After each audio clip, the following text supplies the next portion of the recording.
Hello, dear viewers. Namaskar. Welcome to Moksha Media. You are with Moksha Hiramat. Most of us may have heard the name of Isha Upanishad. Isha Upanishad is one of the primary Upanishads. But Isha Upanishad has its own uniqueness. What is that uniqueness of Isha Upanishad?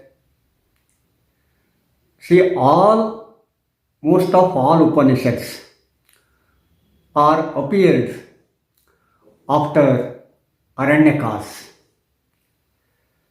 Usually, in Vedic texts, we see Vedas, Sanhitas, Brahmanas, Aranyakas, and Upanishads. See, you can take any Upanishad. It is from this Aranyakas or that Aranyakas, etc., etc., as the case may be. But Isha Upanishad is from Sanhitas. Of course, this Isha Upanishad is embedded in the 40th chapter of Shukla Yajurveda. We know that Yajurveda in two parts, Shukla Yajurveda and Krishna Yajurveda, and this Isha Upanishads appeared in the 40th chapter, that is the final chapter of Shukla Yajurveda. Of course, it is the shortest Upanishad because only 18 verses are there. The Upanishad is in the form of poetry. See, 18 slokas or 18 verses form a Upanishad. That is one thing. That is the speciality of this Isha Upanishad. And another thing, all other Upanishads are taken from Upanishad text, but whereas Upanishad text and Aranyakas, whereas this Isha Upanishad is taken from Sanhitas. Sanhitas are slokas and mantras to be recited, to be chanted. Of course, they are simply slokas and mantras. But of course, Brahmanas tells us something about the rituals, and Aranyakas how to perform rituals. These Vedic parts of the beginning era tells us something about the rituals. But when we go on and on, when we move from on and on, automatically we come to the knowledge part of Vedas, that is Upanishads. You see, Muktika Upanishad of 17th century placed almost all Upanishads in order of numbers, whether it is first to sixth to seventh or as the case may be. But Muktika Upanishad is not told of this Isha Upanishads anyway. Some people say that Isha Upanishad is not at all a Upanishad because it is from Sanhitas. Of course, it is in Upanishads. Anyhow, that divided opinion is there. Only scholars in that field should resolve that divided opinion. But as of now, we consider Isha Upanishad is one of the shortest Upanishads. It is a primary Upanishad. It has two parts in two recensions. Those two recensions are Kanva and Madhyandina. And there is not that much of difference between Kanva and Madhyandina recensions. What is there in Kanva is there in Madhyandina. What is there in Madhyandina is there in Kanva recensions. But some slokas have been placed before or after, or some slokas have been left out or brought somewhere. But anyhow, due to differentiation, these recensions have been made. And in order to understand those recensions, it is the text should be studied properly, and only proper person in that field should guide us, not other persons, because it requires a lot of effort. It requires patience. More than that, it requires interest and curiosity. Without curiosity and interest, you cannot guide anyone, you cannot carry anyone with you. And such a person can guide us in case of these debatable things. Of course, that debate is common. That knowledge is developed due to debate, due to discourse. Discourse must be there. Debate must be there. Where there is no discourse, where there is no debate, there will be an uncultured society. But of course, how we debate, in what way we converge, in what way discourse is made is very important. But discourses and debates must be there. This Isha Upanishad tells us something about oneself and beyond self.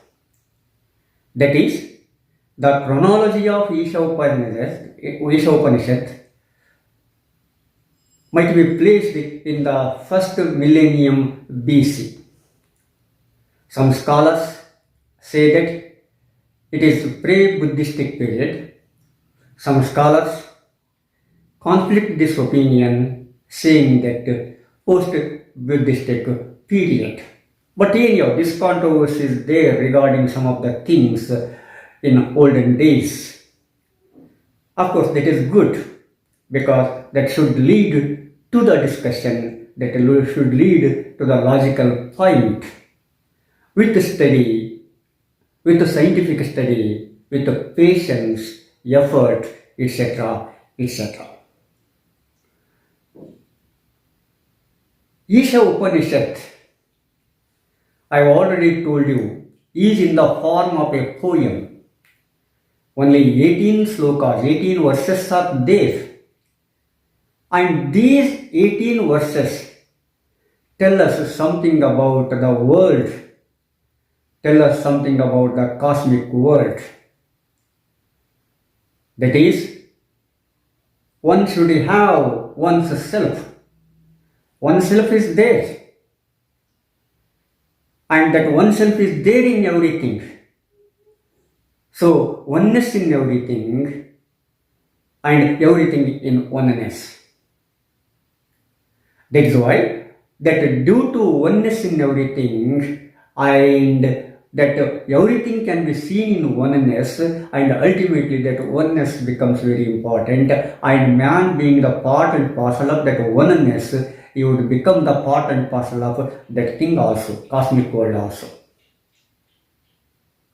Of course, here different opinions are given by different persons, by different acharyas. Adi Shankaracharya commented on Isha Upanishad from the point of view of non-duality, and Madhvacharya commented on the Isha Upanishad from the point of duality.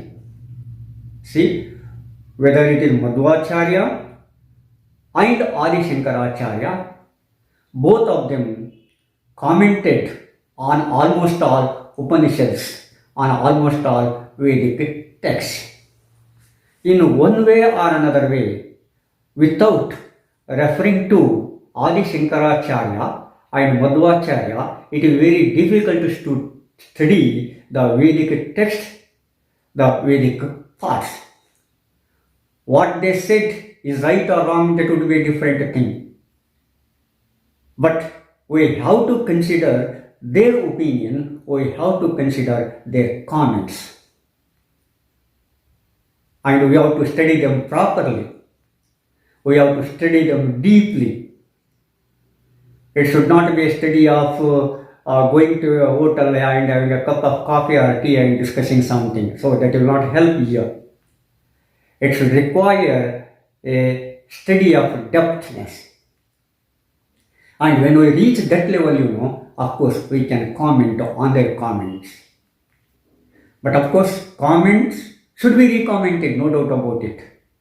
But as most of us do not know the text, Vedic texts, which are in Sanskrit, sometimes we feel it difficult to understand them properly. Of course, Isha Upanishad is not an exception to this. It is in the Devanagari script. You see, if we come to know the history of the scripts, whether Devanagari or Kannada or Tamil, definitely most of the problems will be solved.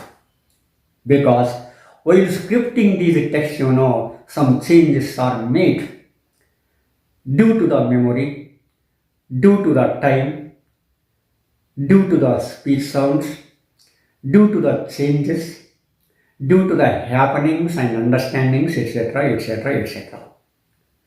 So that is why it is better to have the knowledge of the history of scripts. But unfortunately, the history of the scripts have not done even today properly. Some scholars have tried here and there to study the script history, but they have stopped in the middle of the way. Some historians tried, we have to appreciate them. Some historians pointed out, we have to appreciate them. So many historians, such historians are there in the land of Karnataka. So, the study of history of script is very important, because if we come to know the history of the script, at what time that can be textualized, that can be recorded in the writing form. Why is Adi Shankaracharya, why are Adi Shankaracharya and Madhvacharya commented on everything in the text form? Because at that time already scripts were in use. So anyhow, it is very helpful. They tried at that time their best to understand what is there in the olden text and what is there, the wisdom in the olden text. Because that is very important, We cannot go without knowing what is there. And we should be grateful to such scholars, grateful to such acharyas. Because if did not comment at that time, we lost their comment even today. But anyhow, luckily we have got that comments even today. And whether that is right or wrong, it should be read, it should be studied properly and should be brought to the focus. Anyhow, Isha Upanishad is looked from two points of view, that is the duality and non-duality.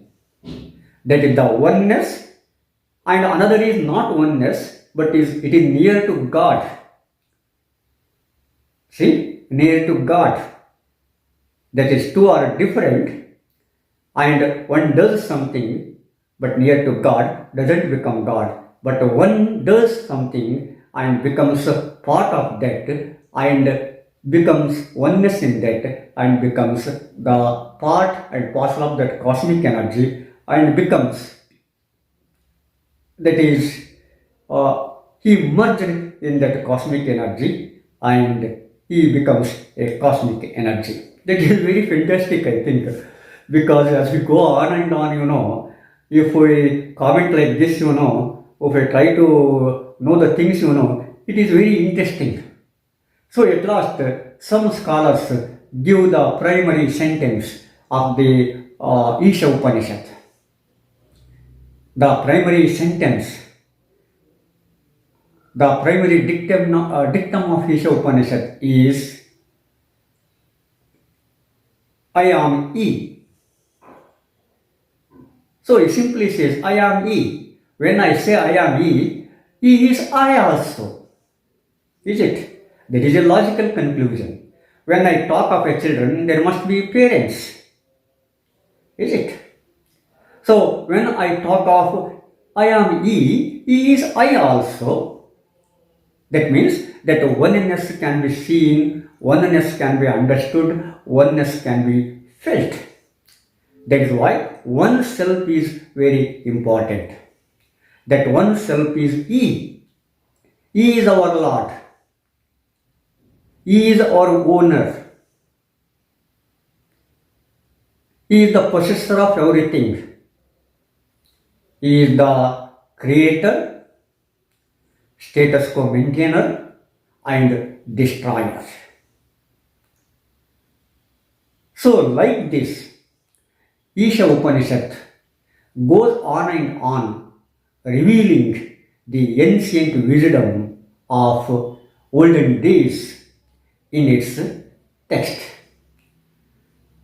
Of course, Muktika Upanishad, you are not placed it in anything, or as far as my knowledge is concerned, or if it is placed somewhere in the Sambhuk, I don't know, but as far as my knowledge is concerned, Muktika Upanishad of 17th century AD has placed almost all Upanishads in serial number, but it has not placed Isha Upanishads in serial number. I don't know.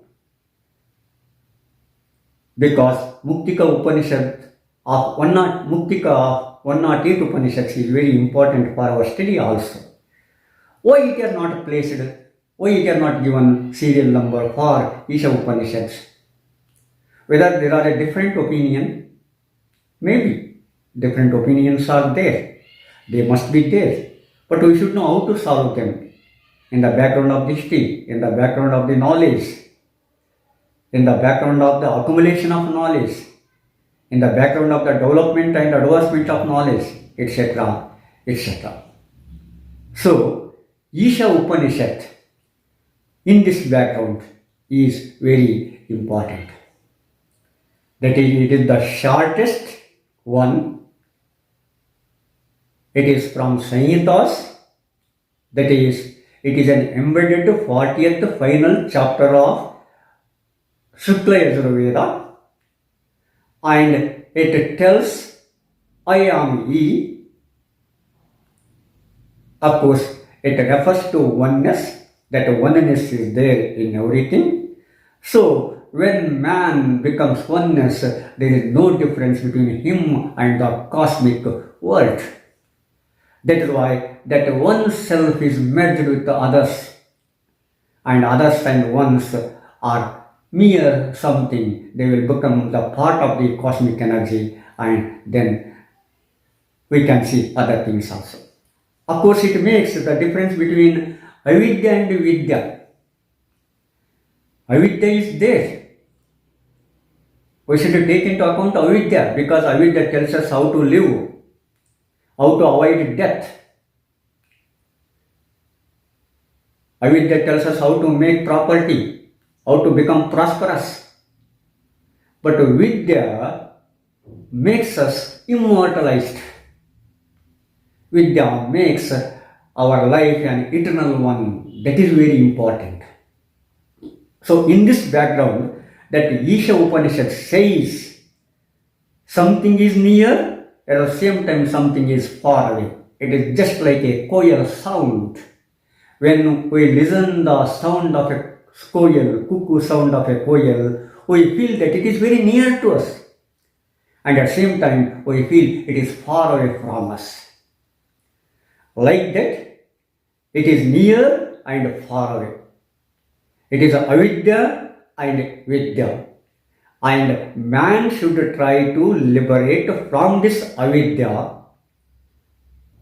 by performing good things. That is why he prays to his Lord that you should guide us to virtue.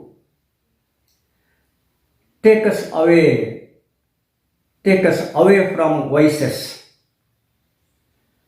So that virtuous in life is very important, That is why he tells you, lead us to virtueness. It is not that much of easy to achieve that virtueness.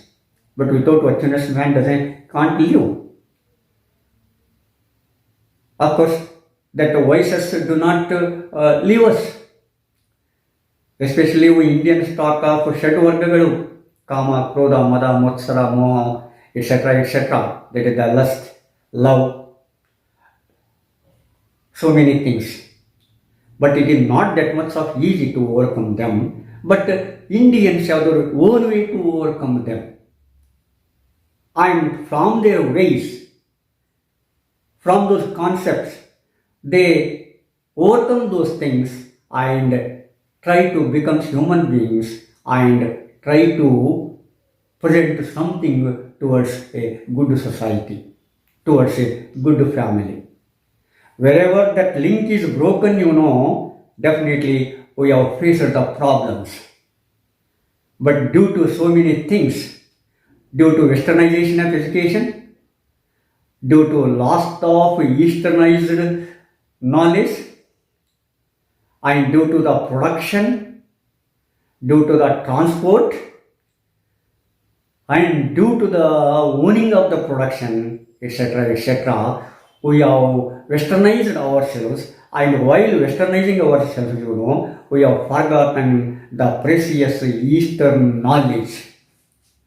When we have lost that Eastern knowledge, automatically it has given an axe strike to the family, to the Indian family roots.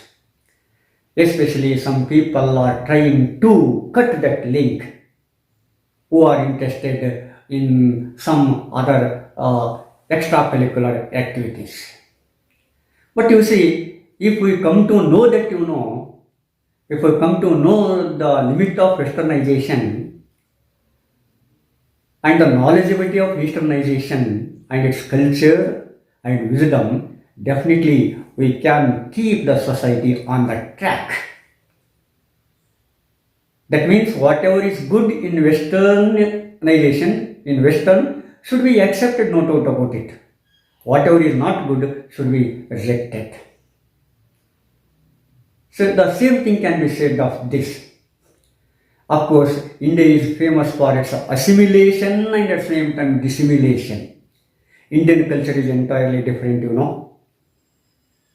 In other countries, when a new system comes, it destroys the old system completely. But that is not the nature of Indian system. Even when a new system comes, new system advances, it has the remnants of old system. That is the greatness of India.